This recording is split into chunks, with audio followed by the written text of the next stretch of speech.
Oi, pessoal, boa tarde. Hoje nós vamos corrigir o que faltou corrigir da apostila, que é da página 174 até a página da 177. É a Trilhas de Aprendizagem 2, tá? Vou compartilhar aqui a tela.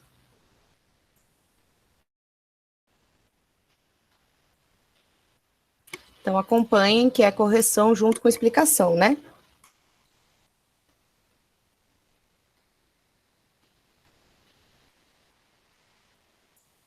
Então, aqui, a atividade 4, ela fala sobre o Machu Picchu, que é uma cidade do Império Inca. A gente já aprendeu sobre o Império Inca, os astecas e os maias, que nós chamamos de civilizações pré-colombianas, que são aqueles povos que viviam aqui na América Latina, principalmente, né, mas também na América Central, antes da chegada dos colonizadores, antes da ocupação, da invasão dos espanhóis.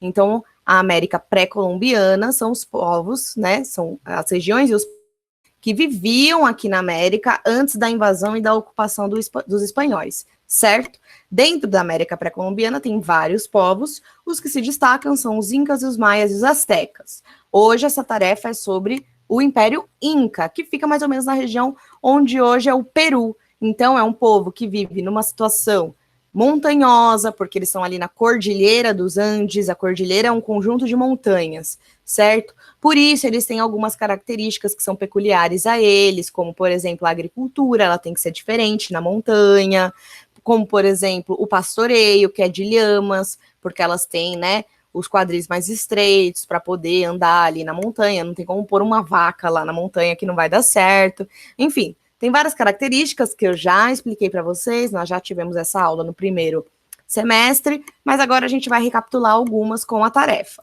Então, a tarefa é sobre a cidade de Machu Picchu. Uma cidade construída pelos incas numa montanha é um dos locais mais visitados pelos turistas no mundo, que é o Machu Picchu, é o nome dessa cidade, né?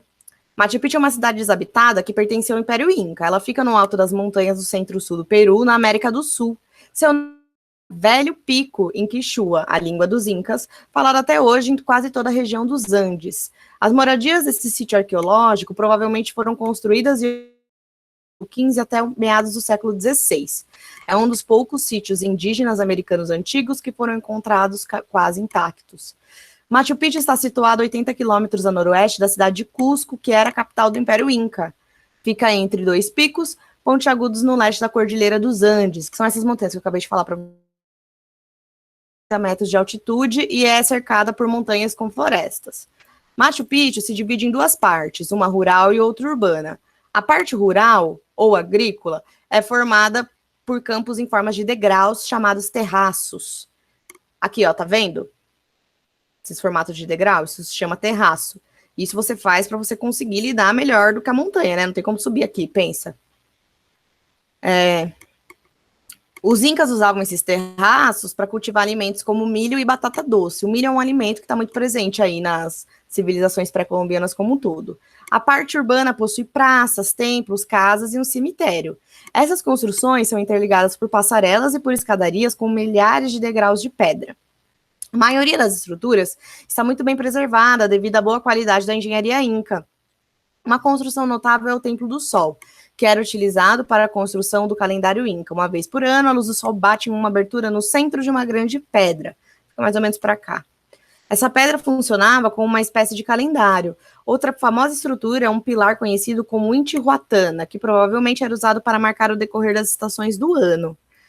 Se marca as estações do ano, gente, a partir da Intihuatana, que é essa pedra, né, que é como se fosse um pilar, assim, uma pedra alta, porque a partir da observação, né, da posição do Sol, é possível você deduzir qual que é a localização que o Sol incide na pedra, porque vocês sabem, né, que a Terra, ela orbita em torno dela mesma, né, ela gira em torno dela mesma, ou seja, ela fica girando e gira em torno do Sol, e é isso que, né, faz um ano passar. Então, é isso que faz se modificar, passar o tempo e também se modificar as estações do ano. Então, a partir da observação de como o Sol incide nessa pilastra em Tihuatana, é que a gente consegue ver, né, qual a estação do ano que a gente está. Perguntas para a gente responder. Onde fica a cidade de Machu Picchu? Na Cordilheira dos Andes. Quais eram os alimentos que os incas plantavam em Machu Picchu? Tem lá no texto, milho e batata doce. Para que o tempo do sol era utilizado, né? Como uma espécie de calendário. Certo? Até aqui, tranquilo, né? Só que também a gente já sabia, já tinha estudado. A atividade 5 chama Huipala, a bandeira dos povos andinos. O que é a Huipala? Em diversos países da América do Sul, principalmente na Bolívia e no Peru, uma bandeira colorida está presente em muitos lugares e eventos. Olha ela aqui, gente, vocês já viram essa bandeira?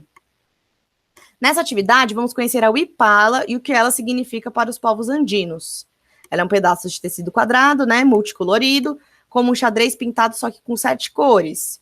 Ela é a bandeira típica dos povos indígenas, né, e ela significa objeto flexível, ondulante, quadriculado, ou ainda felicidade ou triunfo que ondula ao vento. Ela foi inventada no período pré-colonial, ou seja, antes da invasão que compunham o Império Inca, na região dos Andes. A Huipala, ela foi criada como símbolo sagrado usado na agricultura, em festas de evento social dos povos indígenas. Após a colonização espanhola, o emblema colorido foi também associado a uma resistência indígena. Por quê, gente? Porque essa bandeira, ela remete ao período pré-colonial, o período antes da invasão dos espanhóis. Então, nesse sentido, até hoje ela é um símbolo de resistência. Ela aparece até em jogos de futebol, nas recentes manifestações que a gente viu que ocorreram na Bolívia, por exemplo, porque ela traz, né, essa questão da emancipação da América Latina, da libertação da América Latina frente aos europeus. Ela representa também a unidade, a solidariedade e a harmonia entre os diversos povos indígenas no interior do Império Inca. Porque o Império, vocês sabem já isso também, né? Que o reino, ele é uma unidade administrativa que a gente pode falar que tem uma fronteira pequena, né? Ele é centralizado. Agora, o Império ele não tem a fronteira bem delimitada. A ideia de império prescinde de você dominar o redor, expandir o seu território. Por isso que reino é diferente de império. Então, os incas, por serem um império, eles estão sempre, né, dominando ali, se articulando com os povos ao redor. Por isso que eles não são formados por um único tipo de povo indígena, mas vários. E essa bandeira, ela integra, né, todos esses povos indígenas. Aí bem, porque os povos andinos criaram a Huipala? É a primeira pergunta da apostila, né? Eles criaram a Huipala para simbolizar a solidariedade, a igualdade e a união dos povos indígenas andinos. Andinos, por que a palavra, gente? Por que essa palavra? Porque é da Cordilheira dos Andes. A Cordilheira dos Andes é uma região de montanhas, cordilheira é o coletivo de montanha. Então, várias montanhas, é uma cordilheira, que fica ali no Peru, certo? E eles viviam ali. Então, eles são povos andinos. Para os povos andinos, o que representa o Huipala? Ué, é a mesma resposta, gente. Solidariedade, a união dos povos indígenas, etc, etc. Aí aqui embaixo tem uma tabela. É legal de ler, né? Que o vermelho significa mãe terra, que no idioma andino é Pachamama. Ah, justamente por ser vários, fala várias línguas também. Laranja, que é a sociedade e a cultura. Amarelo, a energia e a força. Branco, que é o tempo, que ele expressa o desenvolvimento da ciência, da tecnologia, nada a ver isso aqui, né? Beleza. Verde, a economia e a produção andina. Azul, o espaço cósmico e infinito. E violeta, a política e a ideologia andina. Como eu falei em cima, eles medem, né, as estações do ano, o calendário, tudo isso é muito voltado com a questão do sol, até porque que a observação do sol era a tecnologia que existia ali presente na época. Lembrando que a palavra tecnologia a gente não usa só para coisas que criadas a partir da energia elétrica, né? Coisas que são feitas sem energia elétrica são também tecnologia. Então, essa observação do Sol para delimitar calendário e etc. é também uma tecnologia.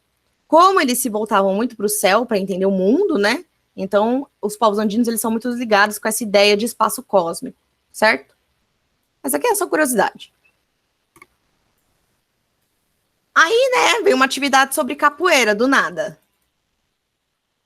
Que é a atividade 6. A capoeira, vocês sabem, né, ela é uma dança que é considerada um patrimônio cultural e material da humanidade. O que isso significa? Significa que ela é um patrimônio da humanidade, é óbvio, né, como bem fala o título, mas que ela deve ser protegida, né, deve ser vista como algo a ser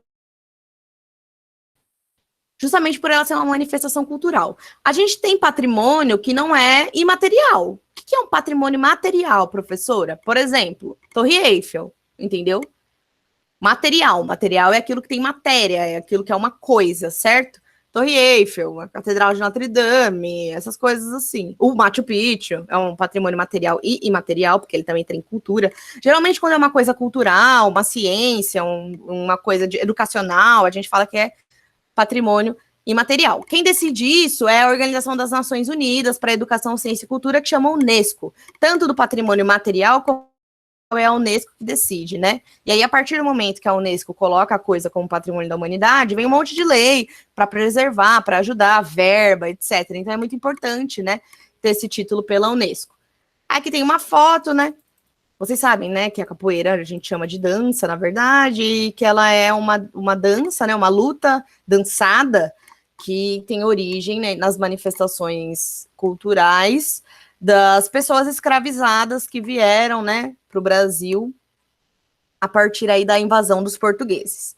Então, hoje a capoeira é uma luta dançada na qual dois praticantes dão golpe de pernas, mãos e cabeça, o que exige muita habilidade e força. É uma das manifestações da cultura afro-brasileira mais difundidas no mundo. Cerca de 10 milhões de pessoas em 150 países praticam capoeira. Os elementos africanos da capoeira são evidentes. Os instrumentos musicais, tambor e berimbau, a formação em roda, a ginga, os ritmos, as letras, as músicas e os passos de dança. Mas, enquanto alguns defendem que foi apenas no Brasil que esses elementos se combinaram, outras pessoas acreditam que a capoeira já existia na região de Angola. Angola, gente, foi uma região na qual muitas pessoas escravizadas foram capturadas e trazidas à força para o Brasil. Então, a gente tem muito traço, né, angolano na nossa cultura. A favor dessa interpretação, alguns dos relatos dos séculos 17 e 18 descrevem artes marciais, chamadas engolo, nas quais os combatentes que se enfrentavam no centro das rodas, ao som de tambores e palmas, com golpes de cabeça e apoiados nas mãos. Esse texto é da professora Marina Gimelli Souza, né, que ela é professora de História na África, lá na USP, ela é especialista em História da África, então ela traz que, embora a capoeira seja uma manifestação cultural brasileira, obviamente ela teve influência, né, dessas regiões que essa população, né, que foi escravizada, veio à força para o Brasil depois da invasão portuguesa. Então, a Angola é um local no qual tem essa dança que chama Nigolo, que parece muito com a capoeira. Aí, o que é a capoeira? O que é a capoeira? Uma luta dançada, certo?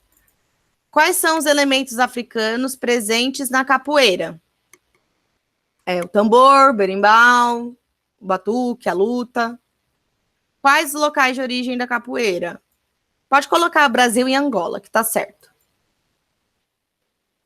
Tá? Então, era isso. Se tiverem alguma dúvida, vocês mandam para mim pelo Google Sala de Aula, tá bom? Que eu vou fechar aqui o vídeo e aí vocês mandam pelo Google Sala de Aula, que eu já respondo a notificação. Tá certo? Quem acertou vai colocar um certinho do lado. Quem errou vai apagar e corrigir a resposta. E quem colocou a resposta parecida com a minha, tá certo, né, gente? Não precisa ser palavra por palavra igual a minha, né? É a ideia geral do que eu falei aqui que tem que estar. Tá tudo bem?